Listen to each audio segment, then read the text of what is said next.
Hay poder, poder sin igual poder en Jesús, quien murió. Hay poder, poder sin igual poder en la sangre que Él vertió. ¿Quieres ser salvo de toda maldad? Tan solo hay poder en mi Jesús. ¿Quieres vivir y gozar santidad? Tan solo hay poder en Jesús.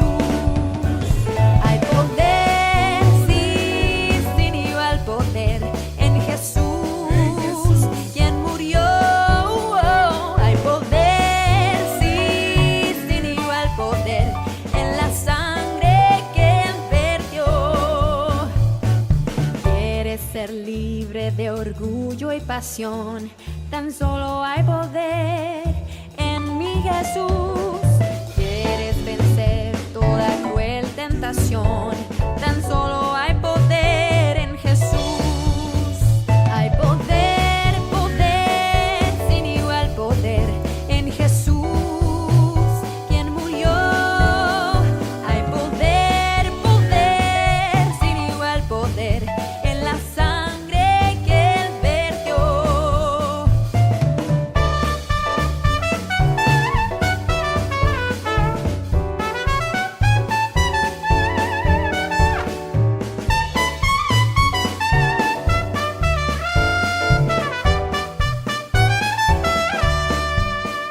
Hay poder, poder, sin igual poder en Jesús, quien murió. Hay poder, poder, sin igual poder en la sangre que Él vertió. En la sangre que Él vertió. En la sangre que Él vertió.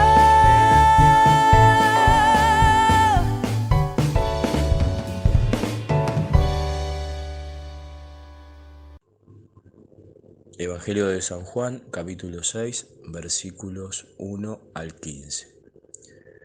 Después de esto, Jesús fue al otro lado del mar de Galilea, el de Tiberias, y le seguía gran multitud porque veían las señales que hacía en los enfermos. Entonces subió Jesús a un monte y se sentó allí con sus discípulos, y estaba cerca la Pascua, la fiesta de los judíos. Cuando alzó Jesús los ojos y vio que había venido a él gran multitud, dijo a Felipe: ¿De dónde compraremos pan para que coman estos? Pero esto decía para probarle, porque él sabía lo que había de hacer. Felipe le respondió: 200 denarios de pan no bastarían para que cada uno de ellos tomase un poco. Uno de sus discípulos, Andrés, hermano de Simón Pedro, le dijo: Aquí está un muchacho que tiene 5 panes de cebada y 2 pececillos. Mas, ¿qué es esto para tantos? Entonces Jesús dijo: Haced recostar a la gente. Y había mucha hierba en aquel lugar, y se recostaron como en número de 5.000 varones. Y tomó Jesús aquellos panes, y habiendo dado gracias, los repartió entre los discípulos, y los discípulos entre los que estaban recostados, asimismo de los peces cuanto querían. Y cuando se hubieron saciado, dijo a sus discípulos: Recoged los pedazos que sobraron para que no se pierda nada. Recogieron pues y llenaron 12 cestas de pedazos que de los 5 panes de cebada sobraron a los que habían comido. Aquellos hombres entonces, viendo la señal que Jesús había hecho, dijeron: Este verdaderamente es el profeta que había de venir al mundo. Pero entendiendo Jesús que iban a venir para apoderarse de él y hacerle rey, volvió a retirarse al monte él solo. Amén.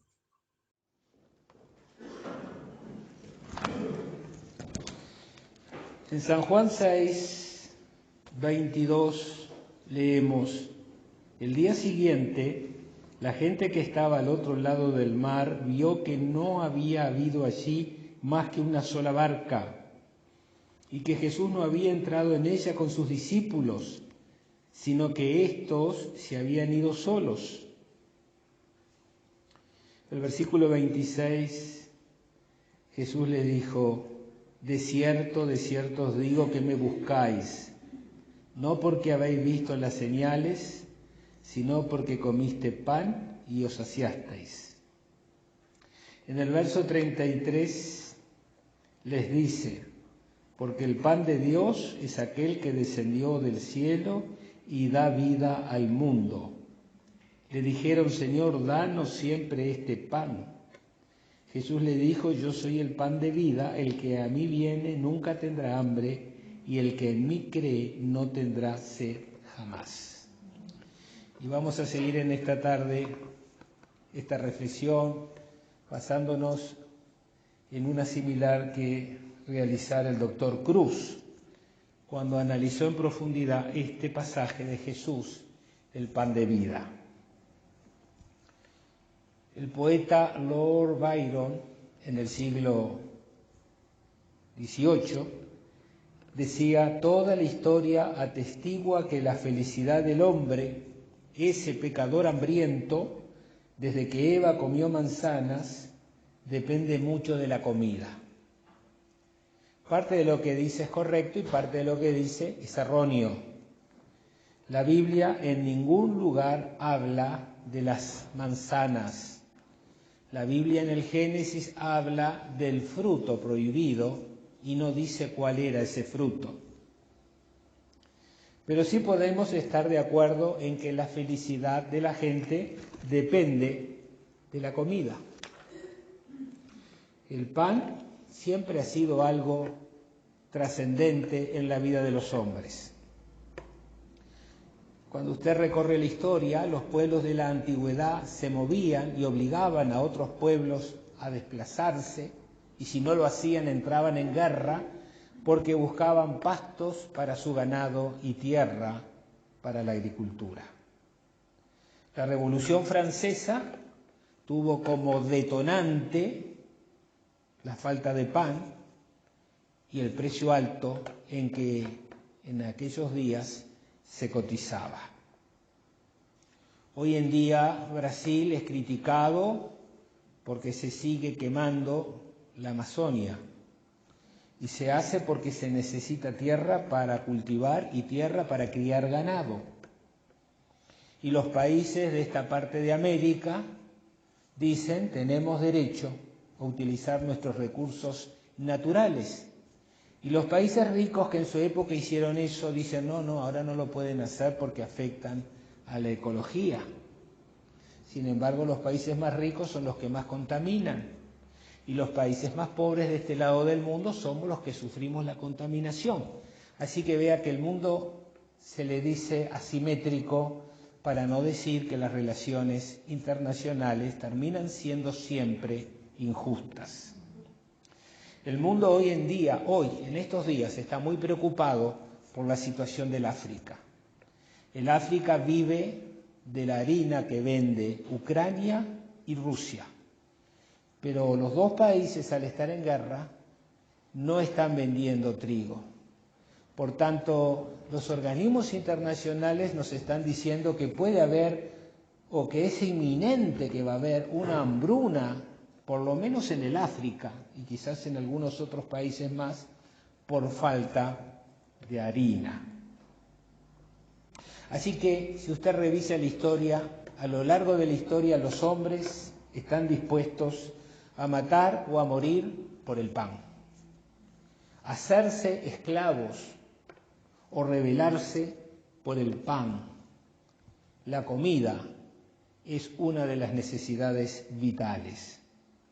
Y el Señor Jesucristo aquí en el Evangelio de Juan, capítulo 6, verso 26, les dice: de cierto os digo que me buscáis, no porque habéis visto las señales, sino porque comisteis el pan y os saciasteis. Este Evangelio de Juan nos dice que en aquella oportunidad Él dio alimento para 5.000 varones. No se cuenta, porque era la costumbre de la época, sus esposas y sus hijos, de manera que fácilmente podemos pensar en 20.000 personas, era una multitud que había ido a escucharle. Y Cristo sabía lo que había en el corazón de los hombres, como sabe lo que hay en nuestros corazones, y sabía que lo que ellos estaban buscando era un líder político. Y como les había alimentado en forma gratuita, pues querían seguir comiendo gratuitamente. Una de las características de nuestros tiempos es que la gente, cuando es encuestada, muchas veces dice que está desencantada de los líderes políticos. Hace 80 años los líderes políticos pedían sacrificios a sus pueblos. Churchill pudo decirle al pueblo inglés: lo único que les prometo es sangre, sudor y lágrimas. Y el pueblo lo acompañó. En cambio hoy, el que se atreviera a decir eso sería inmediatamente destituido. Hoy la gente quiere escuchar al que le promete aumento en el sueldo y en la jubilación, bajar el precio de la comida y bajar los impuestos. Y muchos líderes dicen que todo eso es posible, pero todos sabemos que no es verdad. Los líderes dependen de las circunstancias.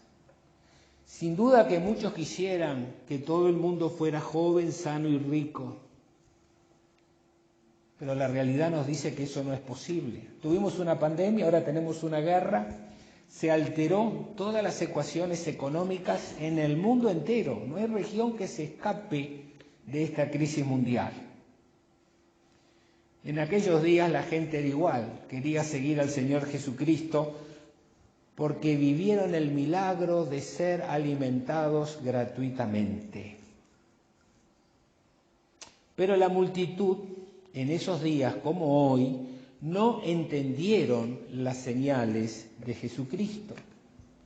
Eran ciegos espirituales, como hoy también mucha gente padece de ceguera espiritual. Al comer el pan que les dio Jesús, solo vieron el pan material, solo vieron el alimento que llegaba a sus estómagos y de manera egoísta entonces querían que le siguieran satisfaciendo sus necesidades materiales. Se les achica el horizonte y Jesucristo dice aquí en el Evangelio de San Juan 6:27, trabajad, no por la comida que perece, sino por la comida que a vida eterna permanece, la cual el Hijo del Hombre os dará, porque a éste señaló Dios el Padre. El pan material se termina acabando, porque el pan material alimenta o produce una vida humana, pero la vida humana también se acaba y nuestro cuerpo vuelve al polvo y se disuelve en el polvo. Así que Cristo va más allá de la materia, va más allá del materialismo para hacerles ver que el pan era una señal, y una señal que expresaba el amor de Dios hacia nosotros. Hay mucha gente que busca a Dios en el mundo, pero ya en el arranque comienzan a desviarse en su búsqueda. Mucha gente busca a Cristo por motivos equívocos, por equivocaciones. Hay búsquedas que son interesadas y hay búsquedas que son limitadas. Algunos vieron hace unos años a un Cristo como un luchador social, un revolucionario, alguien que iba contra las estructuras injustas, contra el poder político establecido, alguien que podía quebrar la mano a los opresores con una ametralladora en la mano. Y eso dio lugar a lo que se llamó en el mundo, y todavía se llama, la teología de la liberación, interpretar la Biblia en clave de marxismo. Pero mire lo que dijo el Señor Jesucristo con respecto a esta visión antes que se creara. Lucas 4:5. Y le llevó el diablo a un monte alto y le mostró en un momento todos los reinos de la tierra. Y le dijo el diablo, a ti te daré toda esta potestad y la gloria de ellos, porque a mí me ha sido entregada y a quien quiero la doy. Y si tú postrado me adorares, todos serán suyos. Los reinos del mundo son de Satanás. Le fue entregado por el hombre en Génesis 3 cuando desobedeció a Dios. Dios le había dado los reinos del mundo a Adán y Eva para que sojuzgaran la tierra. Pero por el pecado, por dejarse seducir por Satanás, los reinos fueron entregados a Satanás. Que hasta que Cristo venga por segunda vez, los reinos del mundo son de Satanás. Y Él se lo da a quien quiere.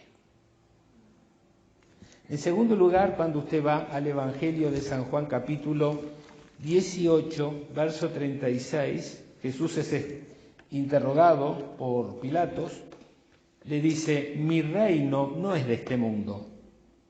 Si mi reino fuera de este mundo, mis servidores pelearían para que yo no fuera entregado a los judíos, pero mi reino no es de aquí.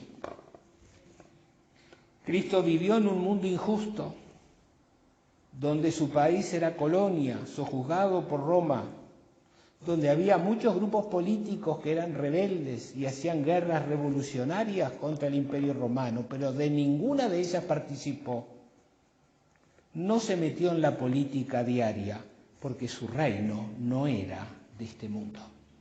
Muchas veces los cristianos sienten la tentación de pensar que si se meten en la política van a cambiar el mundo.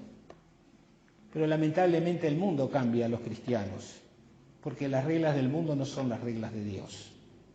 De manera que Cristo no nos invita a entrar en esos reinos del mundo, sino a entrar en el reino de Dios. Cuando usted estaba sin Cristo en la vida, usted estaba en el reino de la oscuridad. Cuando Cristo entra a su corazón, usted sale del reino de la oscuridad para entrar en el reino de Dios. Y si usted entra en el reino de Dios, tiene que vivir conforme a las leyes del reino de Dios y no conforme a las leyes del reino de este mundo, que son muy distintas. Aquí mismo en San Juan 6, que estamos examinando esta tarde, en el versículo 15 dice: entendiendo Jesús que iban a venir para apoderarse de él y hacerle rey, se retiró. No admitió, no participó, porque él no vino como rey, no vino como político, vino como siervo, a dar su vida en rescate de muchos, dice el Evangelio. Hay otros que buscan a Cristo porque creen que serán prosperados, que serán enriquecidos materialmente. Esto ha dado lugar a lo que se llamó la teología de la prosperidad. Hay prosperidad. Sin duda, si usted tiene a Cristo en su corazón, que dijo Cristo: buscad primeramente el reino del cielo y todas las demás cosas os serán añadidas. ¿Y qué son esas cosas? Bueno, las cosas que necesitamos para la vida: el alimento, la ropa, el techo. Dios provee a quien pone primero a Dios en su corazón. A lo largo de la Biblia nosotros encontramos ejemplos de personas que han prosperado económicamente como consecuencia de haber puesto a Dios como lo primero en su vida. ¿Por qué? Porque Dios ordena la vida del creyente. Dios organiza la vida del creyente. Dios le enseña cómo ganar el dinero y cómo gastar el dinero y cómo ordenar su vida económica. Y cuando usted se ordena, cuando usted trabaja duramente, usted ve beneficios en su vida. Allá en Hechos 9:39 encontramos una cita que dice: levantándose entonces Pedro fue con ellos, y cuando llegó le llevaron a la sala donde la rodearon todas las viudas llorando y mostrando las túnicas y los vestidos que Dorcas hacía cuando estaba con ellas. La hermana Dorcas trabajaba incansablemente para poder proveer a todas aquellas que estaban en necesidad. Su riqueza era que ella abundaba en buenas obras y en limosna. Y ahora había muerto, y entonces fueron a buscar a Pedro, haciéndole saber la situación. Y Pedro dice que oró por ella, la levantó, y ella volvió a la vida, y fue un gran testimonio en la ciudad de Jope, a tal punto que muchos creyeron en el Señor. Ahora usted puede tener prosperidad, y usted dice: bueno, Dios lo prospera. No necesariamente. Cuando usted va al Salmo 73, verso 3, dice el salmista: porque tuve envidia de los arrogantes, viendo la prosperidad de los impíos, porque no tienen congojas por su muerte, pues su vigor está entero. No pasan trabajos como los otros mortales, ni son azotados como los demás hombres. Por tanto, la soberbia los corona, se cubren de vestidos de violencia. Logran con crece los antojos del corazón. Se mofan y hablan con maldad de hacer violencia. Hablan con altanería. Ponen su boca contra el cielo y su lengua se pasea por la tierra. El salmista miraba a la sociedad de su tiempo y veía que la gente injusta hacía riquezas. Los narcotraficantes hacen riqueza. La gente que practica la corrupción hace riqueza. Pero dice el salmista en el Salmo 73, verso 17, hasta que, entrando en el santuario de Dios, comprendí el fin de ellos.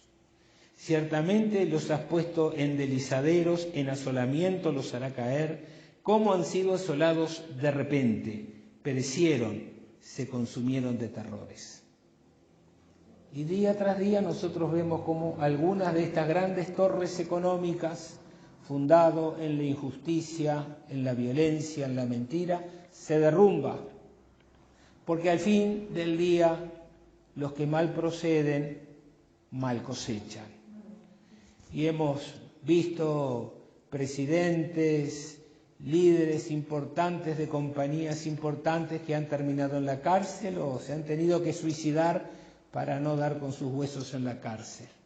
Por unos años parecían que eran indestructibles, y iban creciendo económicamente y lo hacían muchas veces sobre la injusticia y la violencia.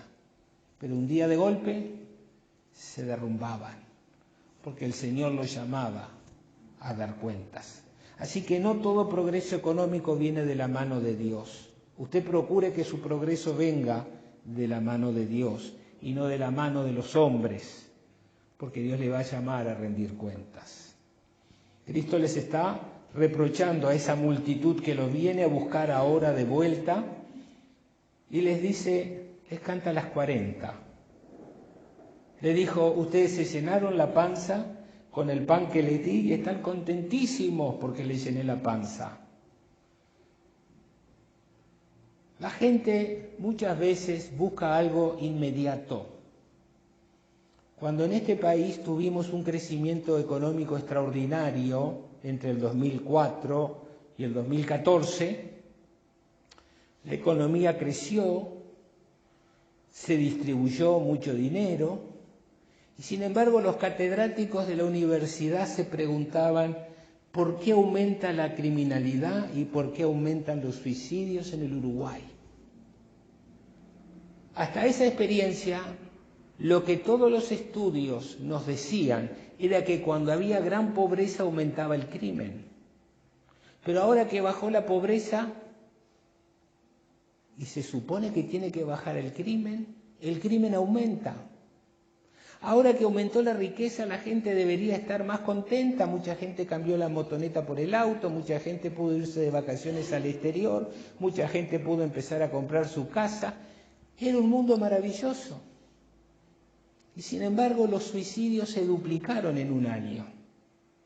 Y empezamos a estar casi a la cabeza de América Latina en la tasa de suicidio. Y hasta el día de hoy, todos los profesores de la facultad que estudian el tema no encuentran una respuesta, un modelo teórico que explique este comportamiento. Pero la Biblia nos enseña que saciarse de pan no es la solución de todas las necesidades del hombre. Por eso Cristo se propone a sí mismo como el pan de vida para satisfacer aquellas necesidades más profundas que hay en el corazón del hombre. Aquellos contemporáneos de Jesucristo, después del reproche de Jesucristo, le preguntaron en San Juan 6, versículo 30 y 31. ¿Qué señal pues haces tú para que veamos y te creamos? ¿Qué obras haces? Nuestros padres comieron el maná en el desierto, como está escrito, pan del cielo les dio de comer. Mientras Israel, cuando sale de Egipto, tiene que peregrinar 40 años por el desierto, Dios le da cada día el maná, le da el pan para que puedan alimentarse, porque en la marcha del desierto no podían detenerse a plantar y a cosechar. Así que hubo una manifestación especial del amor de Dios y les mantuvo alimentados durante 40 años. Así que aquella generación que Dios la va a llamar perversa, quería más señales y más prodigios y querían ser deslumbrados por el Cristo, pero no querían comprometerse con el Cristo. Así el apóstol Pablo, escribiendo su primera carta a los Corintios, en el capítulo 1, dice lo siguiente en el verso 22. Porque los judíos piden señales y los griegos demandan sabiduría. Pero nosotros, dice Pablo, predicamos a Cristo crucificado. Para los judíos, ciertamente tropezadero, y para los gentiles, esto es, los que no son judíos, locura. De manera que aquella generación perversa demandaba señal y Cristo le dijo, la única señal que les voy a dar es la señal de Jonás. Así como Jonás estuvo 3 días y 3 noches dentro del vientre del pez, el Hijo del Hombre estará 3 días y 3 noches en la tumba y resucitará. Y eso se lo profetizó Jesucristo y eso fue lo que hizo el Señor Jesucristo. Aquellos hombres que se habían alimentado y que querían hacer rey al Señor Jesucristo en esa oportunidad, no les alcanzaba con esa multiplicación de panes y peces, que habían visto y habían comido y habían sido testigos de esa señal. Y entonces le decían a Cristo, bueno, pero Moisés hizo mayores milagros porque nos dio de comer todos los días gratis, pero en realidad no fue Moisés el que le dio de comer, fue Dios el que envió el maná, porque Moisés no estaba facultado, ni ningún hombre está facultado para dar de comer desde el cielo pan gratis. Así que querían más señales y querían más manifestaciones.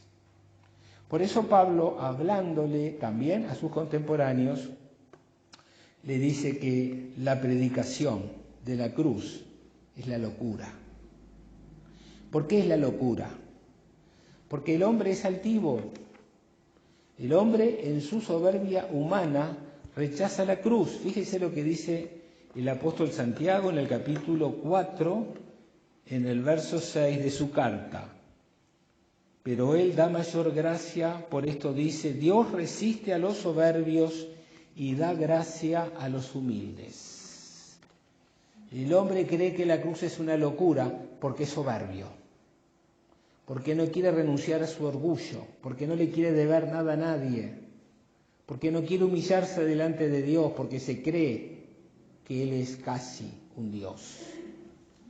En Gálatas, capítulo 2, verso 16, el apóstol Pablo dice, sabiendo que el hombre no es justificado por las obras de la ley, sino por la fe en Jesucristo. El hombre no se va a salvar por las obras, sino por poner fe, confianza en la obra de Cristo en la cruz. Pero la gente quiere alcanzar la salvación pagando un precio. Todo hay que pagarlo. También voy a pagar por la salvación. Voy a comprar mi salvación y no le voy a deber a nadie. Aparece otra vez el orgullo y la soberbia del hombre que cree que por sus buenas obras será acepto delante de Dios. En Hechos 4:12 vamos a encontrar que la palabra de Dios nos dice lo siguiente.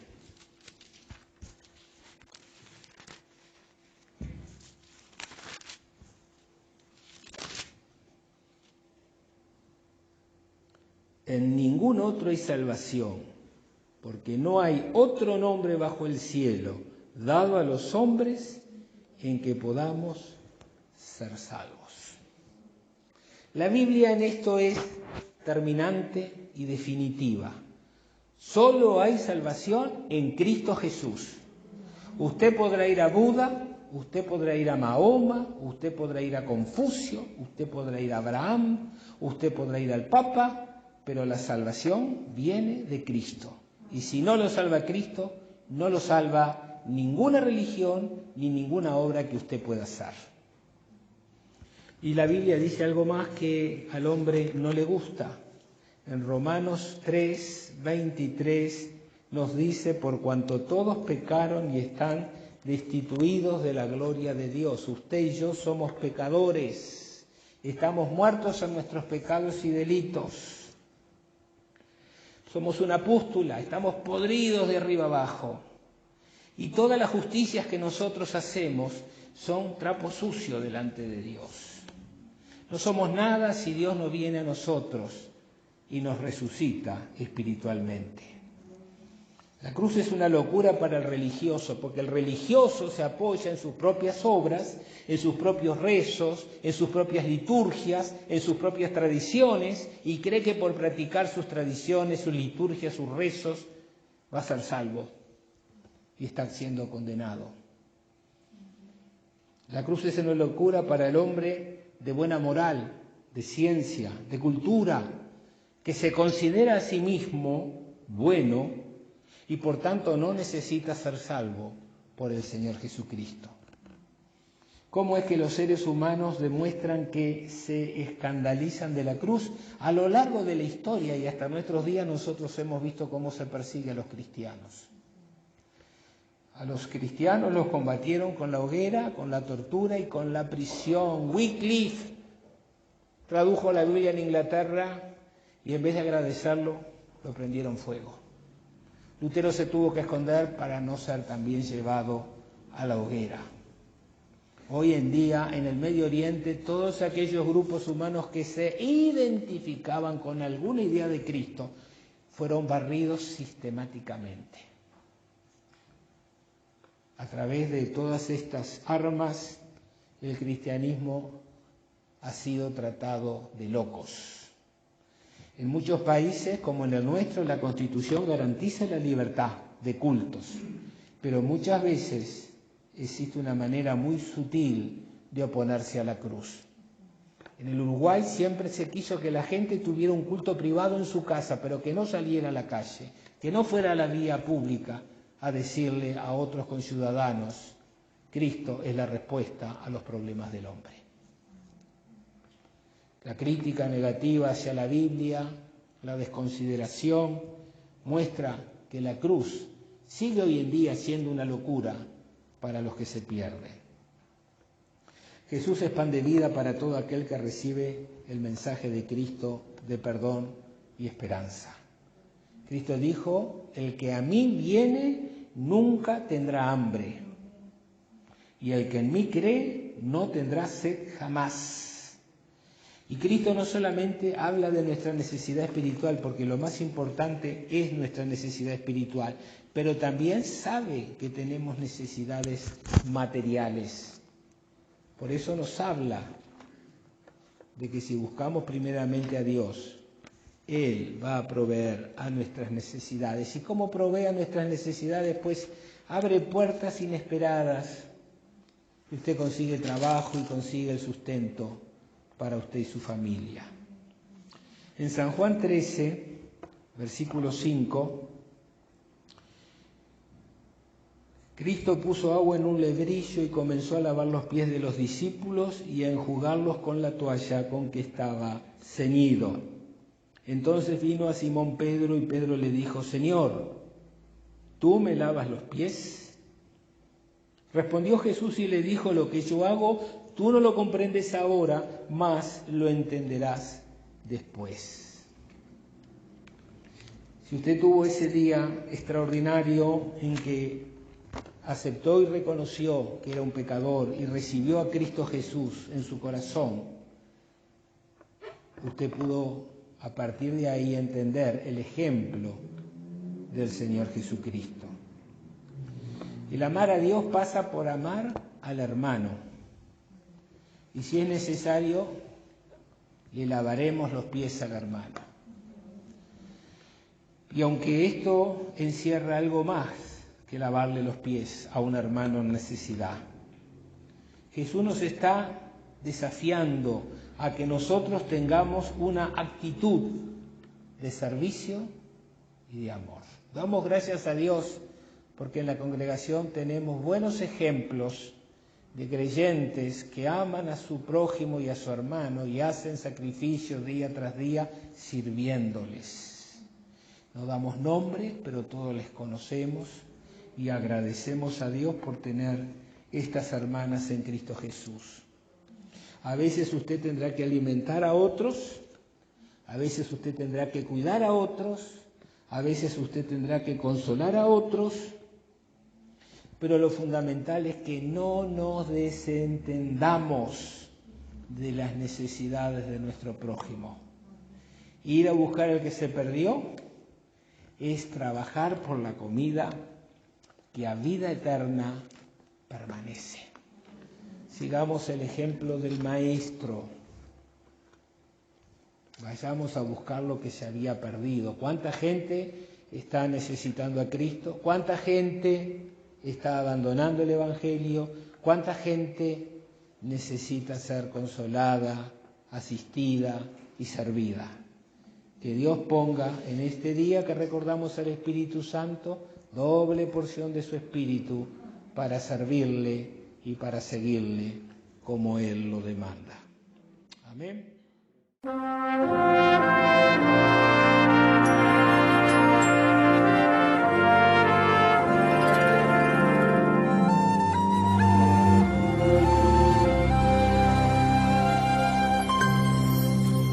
La gente en las calles se agolpa en multitud.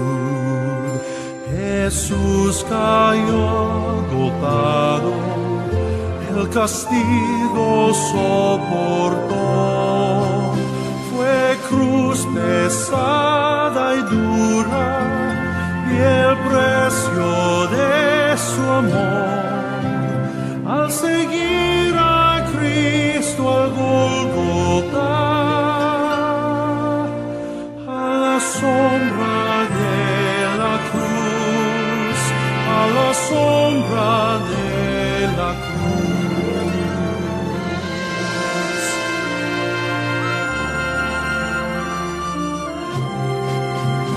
Soldados le azotaron con gran crueldad atroz, clavos le traspasaban mientras ofreció el perdón.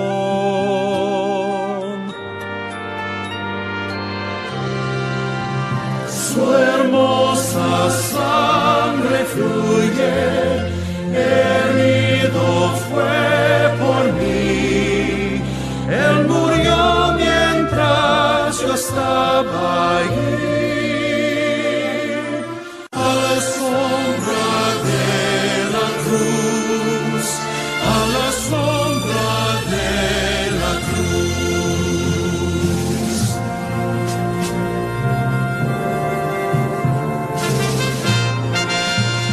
La vida que me ha dado es solo de Jesús, murió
corazón.